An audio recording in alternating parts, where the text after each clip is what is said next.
Peace. My name is Raj Shalom Utep, more simply known as Brother Shalom. I'd like to welcome you to my YouTube channel. Today we'll be speaking on a very important topic, one that's relevant in our current times, probably the most relevant topic in our current times, which is the coronavirus or COVID-19. But before I get into that, I just want to give a shout out to Black Privilege. A close brother of mine, Sebastian Davids, designs this. A brilliant designer, brilliant artist. I'll link his pages in the description. Please check it out and give him some support. And yeah, now, excuse me, now we can get into it. So the coronavirus has been heavily discussed. People have been talking about it, how it relates to scientific literacy, how it links to vaccines. There's been many conspiracy theories going around about 5G and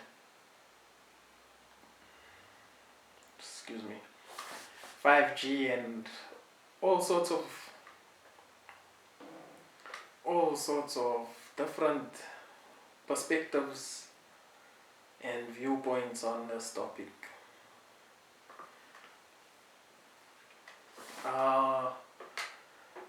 People have been mentioning Bill Gates as it relates to this.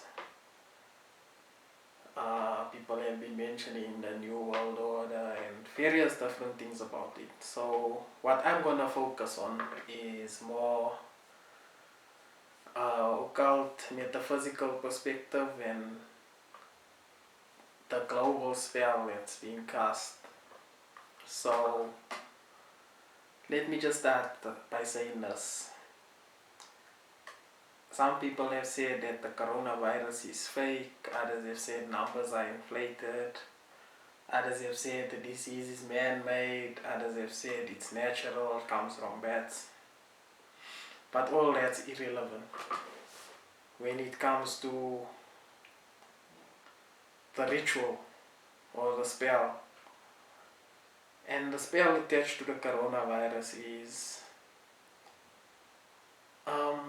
a way to take us into virtual reality and artificial intelligence. So it's opening a portal to this new reality of a more virtual existence.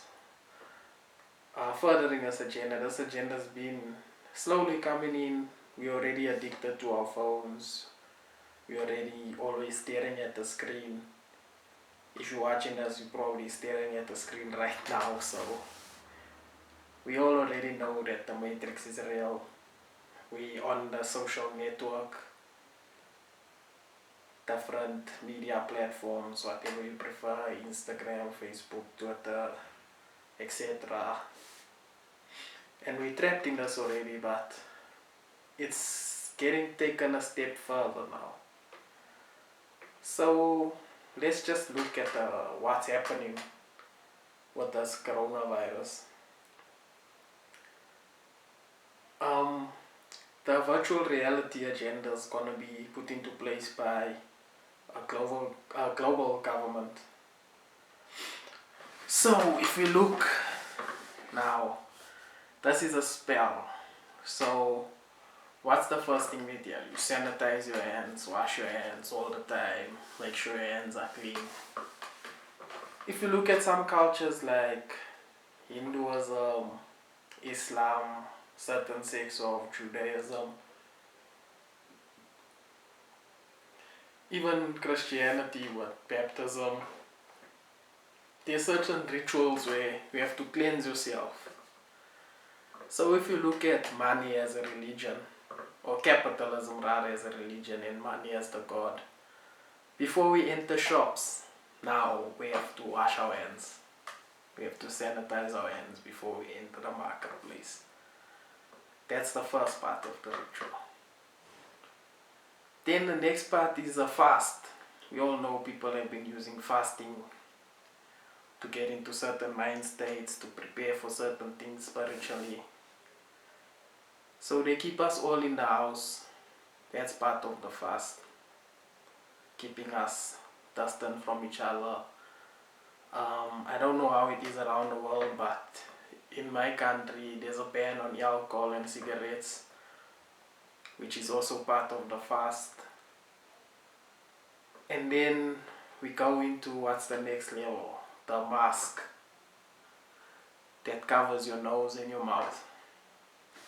So if you look at this mask, many have argued that this mask aren't effective in preventing the virus, especially like if it's not I think it's a N45 or 95, something like that, mask that the virus can't penetrate, but most people aren't wearing masks like those. So this thing is a symbol to silence the masses. And furthermore, if you look at terms like spirit comes from a root of breath. That's why in the beginning the breath of life was breathed into man. And that's why we call breathing respiration, because it comes from spirit. So this thing hinders your breath.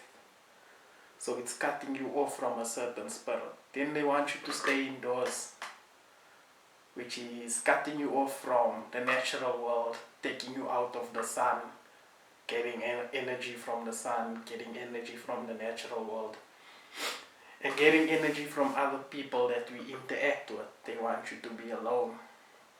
So then we look at work. The economy is dying. People need to find new ways to make work, so work's going to be taking place more in a virtual realm, not in a realm where we meet up a lot. You buy clothes online, someone will deliver your clothes. You buy food, someone will deliver your food. To lessen interaction, because now interaction has become something that's dangerous, can spread disease.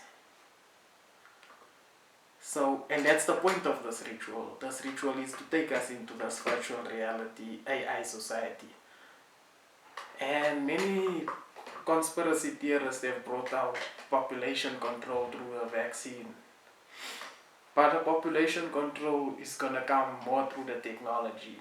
Because to force something on someone, it's more difficult than having them accept it themselves. So if you look at more technological advanced countries like Japan, the birth rate is naturally dropping. And why is this? Because people want to interact more with technology. So if you can get people to stay inside and interact with the technology, the birth rate will naturally drop. So that's the point of this, not the population control, but the virtual reality society. So let's look at some players in this. We have Marina Abramovich and Bill Gates. Bill Gates is a heavy spokesperson during this time. And a recent Microsoft ad that was removed had Marina Abramovich showing a live art exhibition and some clips of spirit cooking. For you that don't know what spirit cooking is, it's basically cannibalism. So what Marina Abramovich has done in the past is our spirit cooking parties where they've had different meals that resemble human flesh, and that's what they've shown us. Probably behind closed doors they're really eating human flesh, but yeah, that's one of those things. Speculation. And then they had this ad promoting these virtual reality goggles of Microsoft at this time of Corona. And in this, we see describing how this virtual reality will give us a chance to better interact with the artist, to be present in the work instead of just viewing the work. Or if it's a live art exhibition, it's there for a moment, and then it's done. So this virtual reality will enable it to be there for a longer time and more preserved. So we look at this ritual and we see there's certain symbolism in the ad. So I've got some pictures relating to this ad.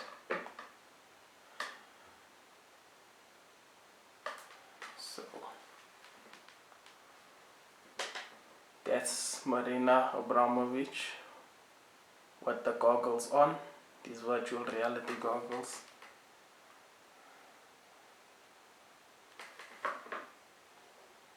And then we've got again in the same ad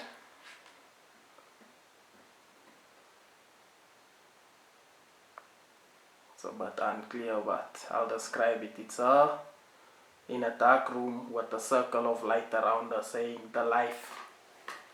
I wonder what life that is, but and then we've got her and Lady Gaga eating this human. It's not a real human, it's made to look like a human at the spirit cooking event. And then so we see Marina Abramovich, the theme of that in the ad, she's wearing red. Red and black or red and white typically relates to blood magic or blood rituals. Can be animal blood, human blood, but it's blood magic or human sacrifice sometimes. So we've got her in the circle of light saying the life. We know that the Messiah is called alive and Most High is called alive. So it's sort of a distortion saying the life, because you want to take us out of the natural life of the Most High and bring us into this artificial life. And then we look at Lady Gaga, who did a concert, hosted a concert to a global citizen. Take note of that, global citizen, because we're going into a global governance. So, and the concert logo is actually interesting.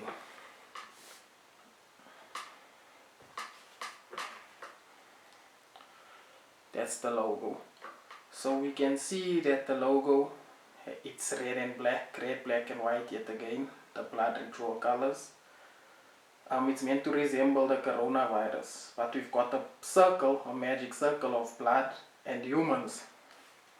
So usually before a spell is cast, you cast a magic circle to protect you from various spirits that you summoning. And through the spell, we've got a circle of humans and a blood circle for the coronavirus spell and ritual that's being cast. And then we see that the sponsors the World Health Organization, and that's a leader of the global governments. It's the UN and the World Health Organization, and government gives law. So who's giving the global law? The World Health Organization is providing guidelines for how to act during the coronavirus and guidelines on what to do. So they're the ones perpetuating and delivering the spell. So we see the law, the World Health Organization, telling us you gotta wash your hands before entering the temple being shops. You gotta wash your hands, you gotta close your mouth to block out certain spirits, protect you from certain spirits. And then we've got the name of this virus, it's a coronavirus, which means crown. So who's being crowned? There's a new governance system that's going to be leading the virtual reality system. And that's what's being crowned with the coronavirus. So this virus is opening a portal into what's going to be the new world. So if we look at this and how it's going to go, how it's going to unfold, human contact is dirty now because it spreads virus, so less human contact. Then we got money, exchanging money is dirty because it's contact, so electronic systems of currency is going to come in. So now we're staying at home, we're working from home, we've got electronic currency. So this is basically the new virtual reality matrix being built, keeping us inside. The point of us is to cut us off from nature and bring us into a more artificial system. So beyond the conspiracies of corona and this and that, we must think of the ritual, the metaphysical aspects of this, the occult aspects, and the symbolism that's being used. The red and white in the logos, the covering of the mouth, the washing of your hands. We are willing participants in the spell. We are opening the portal collectively. It's blood magic, because humans are dying from the coronavirus. That's the sacrifice. And we participate in forming the circle. The earth is the spell circle, and we are the humans, so we're forming a human spell circle by abiding by these things. So we need to acknowledge that we are part of the spell, and certain measures need to be taken to not give our energy to the spell. So talking about the rituals, if you're brave enough breaking these rules, just breaking the chains of a spell and realizing that there's always a higher level. There's a higher level of what's taking place to what we see in the physical. And these veils are being revealed, they're being opened. And more people are becoming aware of these spells, which is a good thing, but we need to spread information like this to make sure that more people understand that this is a spell, and that witches like Lady Gaga hosting this global citizen, that's the global governance yet again coming up. And we've got Marina Abramovich, this witch, working with Bill Gates, who's the main voice of this coronavirus in the time of coronavirus. Even if you look at the virtual reality device itself, it covers your eyes, meaning that you are blinded. So it covers your eyes, part of your forehead, meaning your spiritual perception, there's a veil coming over it. You can't see the real reality. You see what? A virtual reality. There's a veil between you and the natural world. So we need to be aware that this virtual world is coming in, so that we can further understand that we need to return to nature and get certain practices to put us back in a natural state, walking bare feet, using entheogens, spending time in nature, spending time connecting with humans, that physical touch, that physical presence, in order to hinder the system. The system is coming in whether we like it or not, but there has to be those chosen few that are going to be against it to rebuild the system once it inevitably crashes, to rebuild the natural system, because nature is an immune system, and the immune system will expel this artificial virus. Just like your body, if there's a splinter, it pushes the splinter out because it's not meant to be inside of your skin. So this artificial reality will be pushed out by nature eventually. So we have to prepare for that. And on that note, I'd like to say thank you for watching this video. Like and subscribe. Thank you for coming to this channel and share this information. And again, I'd like to say thanks to Black Privilege for providing this. The link will be in the description, where you can go see more art from my brother Sebastian Davids, more clothing. And yeah, thank you.